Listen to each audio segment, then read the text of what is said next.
Assalamualaikum warahmatullahi wabarakatuh. Perkenalkan, nama saya Asa Ramadhani dengan NIM B1B1240007. Di sini saya akan membuat video mata kuliah Pancasila yang diampu oleh Bapak Citra Darminto. Baiklah, untuk soal pertama yaitu menurut Anda bagaimana sosok manusia Pancasilais itu? Menurut saya, sosok Pancasilais mencerminkan individu yang berpegang teguh pada nilai-nilai Pancasila, yaitu keadilan, kemanusiaan, dan keberadaban.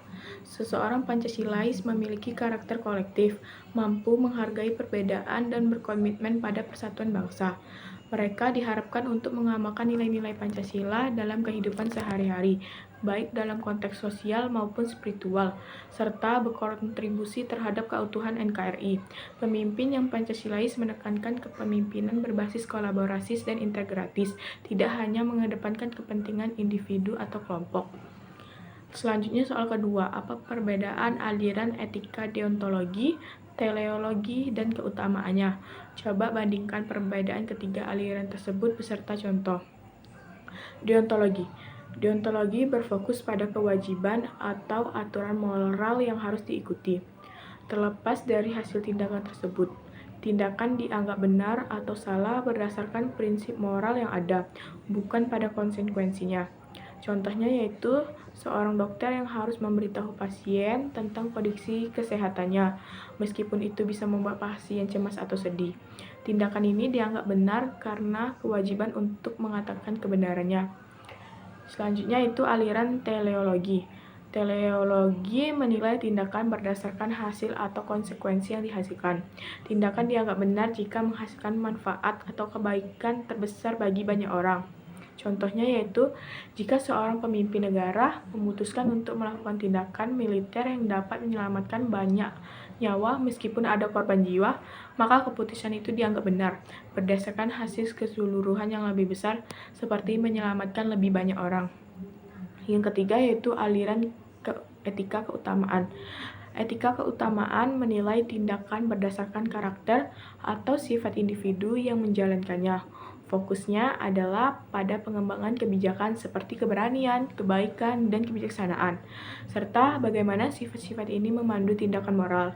Contohnya, yaitu seorang guru yang selalu berusaha adil, bijaksana, dan penuh kasih dalam mendidik siswa. Tindakan ini dianggap benar karena mencerminkan kebaikan yang baik dalam dirinya. Perbandingannya yaitu deontologi lebih menekankan kewajiban moral yang objektif tanpa mempertimbangkan hasil. Kalau teleologi berfokus pada hasil atau konsekuensi sebagai dasar untuk menilai kebaikan.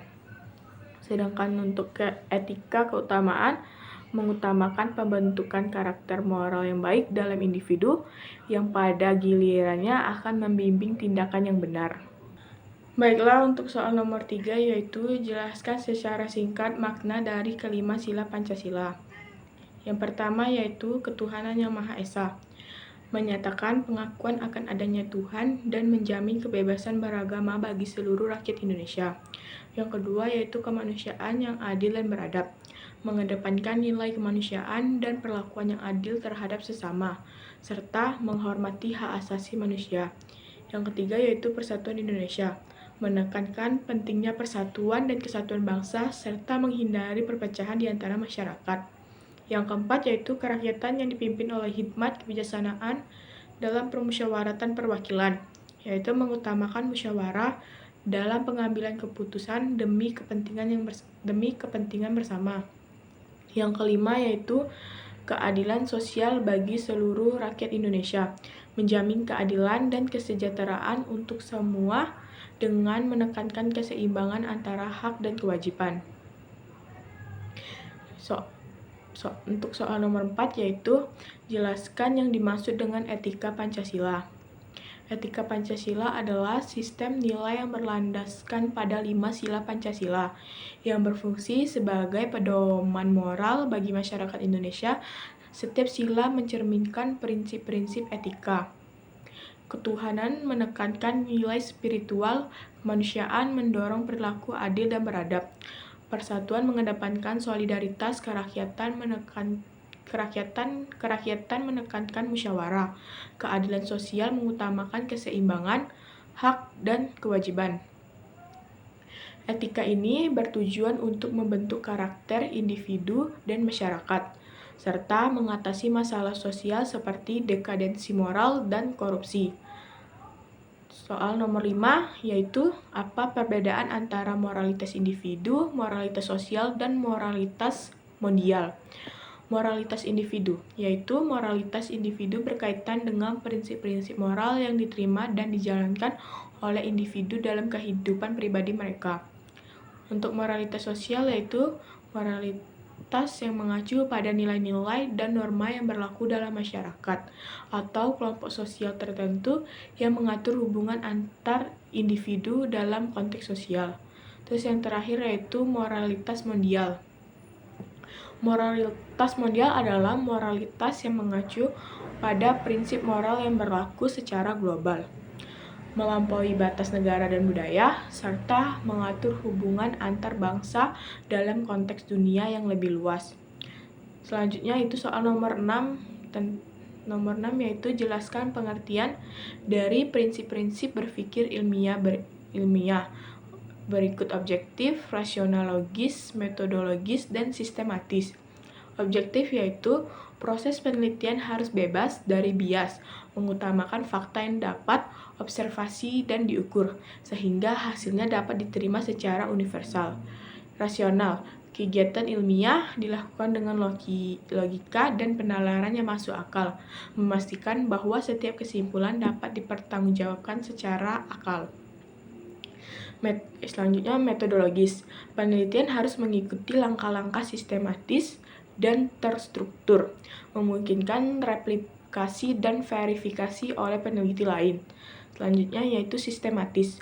Proses berpikir dan penelitian harus teratur, mengikuti urutan logis dari perumusan masalah hingga penarikan kesimpulan. Baiklah, soal nomor 7 yaitu jelaskan yang dimaksud dengan Pancasila sebagai paradigma pembangunan. Pancasila sebagai paradigma pembangunan adalah kerangka dasar yang mengarahkan seluruh aspek pembangunan nasional Indonesia. Ia berfungsi sebagai landasan, acuan, metode, nilai, dan tujuan dalam program pembangunan, memastikan bahwa proses pembangunan mencerminkan nilai-nilai luhur bangsa. Tujuan utamanya adalah mencapai kemajuan yang seimbang dan adil, baik secara spiritual maupun material, dengan menghormati keberagaman budaya dan mendorong keadilan sosial. Pancasila juga berperan dalam pengembangan ilmu pengetahuan, hukum, dan kehidupan sosial politik yang demokratis. Baiklah, soal nomor 8 yaitu apa kelebihan demokrasi Pancasila bila dibandingkan dengan demokrasi lain pada umumnya. Demokrasi Pancasila memiliki beberapa kelebihan dibandingkan dengan demokrasi lainnya. Di antara lain yaitu hak asasi manusia, menjunjung tinggi hak asasi manusia dalam berbagai aspek kehidupan, memberikan perlindungan dan keadilan bagi warga negara. Terus musyawarah untuk mufakat. Proses pengambilan keputusan dilakukan melalui musyawarah yang mengutamakan kesepakatan bersama sehingga menciptakan keadilan dan mengurangi konflik. Terus yang selanjutnya yaitu prioritas rakyat. Kepentingan rakyat selalu menjadi prioritas dalam setiap kebijakan, memastikan bahwa keputusan pemerintah mencerminkan kebutuhan masyarakat. Terus yang selanjutnya itu persatuan dan kesatuan. Mendorong integrasi nasional di tengah keberagaman, menjaga stabilitas sosial dan politik. Terus yang selanjutnya itu pengakuan internasional. Diakui secara internasional sebagai sistem pemerintahan yang efektif dan adil. Baiklah, selanjutnya yaitu soal nomor 9. Analisis kasus korupsi di Indonesia dan bagaimana cara mengatasinya berdasarkan Pancasila. Korupsi di Indonesia merupakan masalah serius yang mengganggu perekonomian dan kepercayaan masyarakat. Penyebabnya seringkali terkait dengan lemahnya implementasi nilai-nilai Pancasila. Untuk mengatasi korupsi, diperlukan kesadaran kolektif untuk menerapkan prinsip-prinsip Pancasila di semua tingkatan, mulai dari keluarga hingga pemerintah. penegakan hukum yang tegas, pendidikan anti korupsi, dan penguatan lembaga seperti KPK juga krusial dengan mengintegrasikan nilai-nilai Pancasila dalam kehidupan sehari-hari. Indonesia dapat membangun karakter anti korupsi yang kuat. Baiklah, sekian tugas video mata kuliah Pancasila saya. Apabila ada salah kata, mohon maaf. Saya akhiri. Wassalamualaikum warahmatullahi wabarakatuh.